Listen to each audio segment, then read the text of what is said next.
bismillahi arrahmani irrahim assalaamu aleykum wa rahmatullahi taala wa barakatuhu yëgle bi ma ngi bàyyikoo ci complexe Cheikh Ahmadul Khadim di daara ju mag ji Cheikh Mouhamadul Muntaqa ubbi fii ci Touba mooy am mbégte ginnaaw bu sante ñëpp di yégal mboolem waajuri donga yi ni daaray majalis yi muy jànglem xam-xam mi ñu ngi jëlaat ay donga yu yees mbind mi nag dinañ ko door altine fukki fan ak juróom benn ci weeru septembre 2024 fos yéene ko wéel ba altine fanweeri fan ci weeru septembre 2024 képp koo xamee ni si bëgg nga cee bind sa doom mën ngaa dugg ci plateforme bi ndax foofu rek la mbind mi di jaare ngir bind sa doom nag am na ñetti charte yu nu tëral benn faw ndaw li mokkal alquraanul karim ñaareel bi ay atam du weesu fukki at ak ñeent ñetteel bi day toll ci tàmbali njàngum xam-xam képp koo xamee ni sa doom matale na charte yii te nga bëgg mu jàng njàngum majalis ci complexe Cheikh Ahmadul Khadim di nga mën a dem ci plateforme bi inscrire ko plateforme bi nag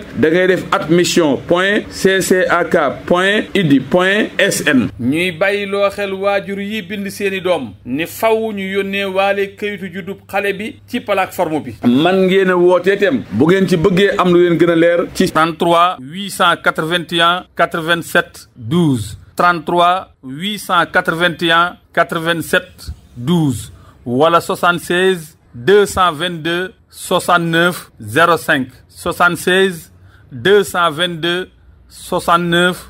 05 wala 77 827 28 35 77 827 28 35 wala 77 846 90 35 77 846 90 35 ñoo ngi sant ñëpp tey gërëm ñëpp di feddali seen kóllëre seen diggante ak waajuri donga yi te ñaanal ñëpp jàmm ak xéwal ginnaaw bu ñu séentoo ñëpp wasalaamu aleykum wa rahmatullahi taala wa barakatuhu